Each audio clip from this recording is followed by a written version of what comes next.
Salam dəyərli izləyicilər, kanalımda xoş gördük. Bu günləri şəkərbura hazırlamışam. Şəkərburamızın tərkibində nə maya yoxdur, nə də süd yoxdur. Odur ki, hazırlama qaydasını sizlərlə bölüşmək istədim. Keçək hazırlama qaydasına.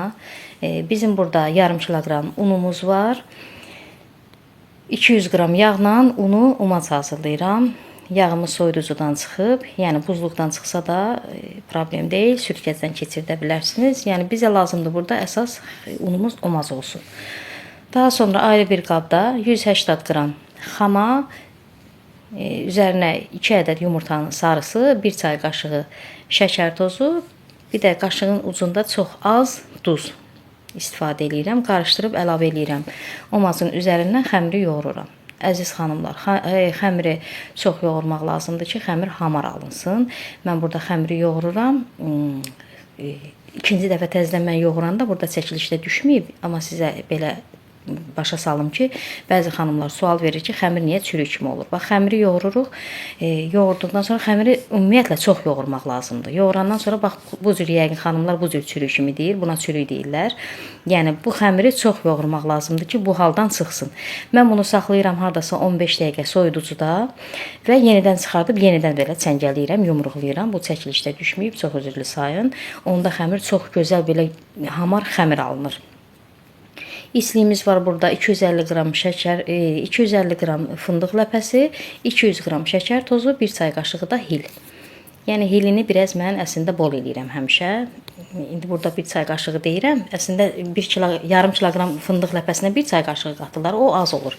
Hilini bol eləmək lazımdır. Yəni şəkərburanın dadı onun hilinin ətrindədir. Mən belə deyərdim, şəkərburadır, paxlavadır, badamburadır. Bax, ikinci dəfə xəmiri yoğurdum. Görürsünüz, burada necə gözəl hamar xəmir alınıb. Yəni çürük kimi deyil. 43 qramdan da burada kündələri tuturam. Bizim deməli yarım kilo unumuzdan 22 dənə şəkərbura alındı. Kündəliyirəm yenidən və biraz üzərini salafandan örtüb yenə də gözləyirəm.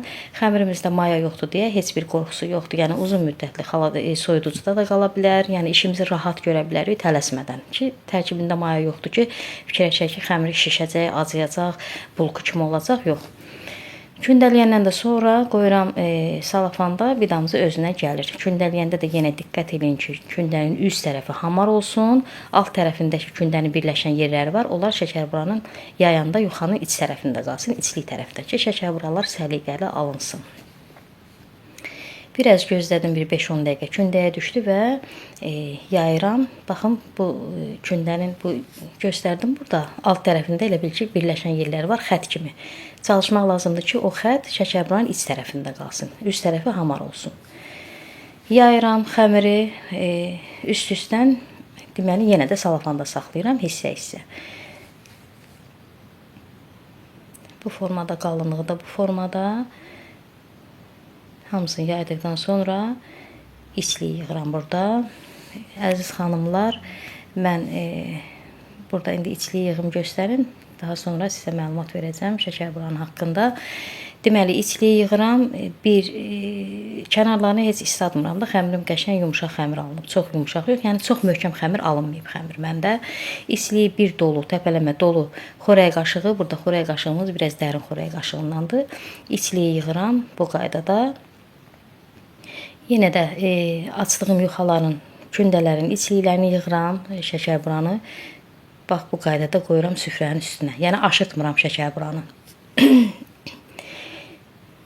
Bir neçəsini belə içliyini yığandan sonra kənarlarını bükürəm. Yenə saxlayıb üzlərinə bəzək vuracam. Dəyərli xanımlar, mən kanalımda, YouTube kanalımda şəkərburanın hazırlamasını paylaşmışam. Deməli, orada həm qədim şəkərburanın hazırlama qaydası var. Yəni, yağı əridib südlə xəmir eləmə şəkərburası. Həm döymə xəmirdən, omaclı xəmirdən şəkərburanın hazırlama qaydası var. Yəni, maya ilə olan. Bu dəfəki şəkərburalarımızın tərkibində maya yoxdur. Yəni, bu da bir fərqli reseptdir. İçliləri yığıb kənarları bükdüm. Bax gördünüz bir hissəsinin demək olar. Daha sonra kənarlarını bükürəm və yenidən şəkər buraları böyrü üstə qoyuram. Yəni aşırtmıram.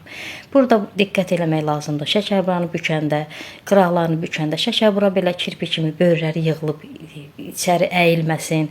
Qaməti düz olsun şəkər buraların. Yəni ovcumuzun içində də baş barmağımızla tutanda da şəkər buranı, yəni əzib üstünü yaslatmaq olmaz. Çox yüngül şəkildə. Bu qaydada bükürəm və şəkər buranın formasını çalışaq ki, itirməyək. Əlimizlə də onun formasını düzgün saxlayaq ki, bu formada qaməti düz olsun, əyri-üyrü olmasın, kənarlarını bükəndə yenə deyirəm yığılmasın. Daha sonra şəkər buranı bəzəyirəm. Burada bizim makkaşımız 13 dişlidir. Amma yarısında 11 dişli ilə bəzəyəcəm. Burada mənim makkaşım 13 dişli. Biraz ağır-ağır gedir. Nəsə mənə ağır, çətin gəlir. Də narahat eləyir. Rahat olmur mənim üçün. İndi o makkaşın özündən asılıdır. Məndə bu makkaş o formada çıxıb. Biraz ağır olur. Amma 11 dişli makkaşım var. Ondan daha rahat. Yəni yüngüldür, rahat sıxmaq olur şəkərbanın üzərini. Üstünü bəzəyim. Bəzəklərini vururam və əslində soyuducu da saxlayıram. Saxlamaq lazımdır. Xəmiri hazır eləyəndən sonra, üzünü bükəndən sonra soyuducu deyəndə sərin yerdə, yəni isti yerdə saxlamaq lazım deyil şəkərbanı. Tərkibində maya olmasa da, isti yerdə qalanda xəmir elə bil yağını buraxır da, tam belə çox yumşaq olur, yağını buraxır. Soyuq yerdə saxlamaq lazımdır, hazır eləyəndən də sonra. Bəzəyirəm üstünü və heç iynə ilə də deşik vurmuram şəkər buralara, yəni ehtiyac görmürəm. Yəni əslində biz gözümüzü açmışıq qədimidə evdə necə görmüşük şəkər buranı. Heç iynə şəkər buraya vurmayıblar. Düzdür, kanalımda o formada da paylaşmışam. Amma əslində mən demək olar şəkər buralara nə iynə vurmuram, nə də şəkər bura, paxlava, badam buranın xəmirinə vanil vurmuram. Əslində yəni vurulmalı deyil. Qədimidən necə bu şək şirniyyatı hazırlanıbsa, bunların dadı, ətri hilindədir. Bunun hili gəlməlidir bu şirniyyatdan. Sonradan vanil qatırlar xəmirinə, o da zövqdən asılıdır. Düzdür, sobalar fərqlidir. Mən 140 dərəcədə sobanın alt gözündə bişirdim. Hazır oldu bu qaydada. İnşallah ki, bəyəndiniz. İzlədiyiniz üçün təşəkkür edirəm. Hələlik.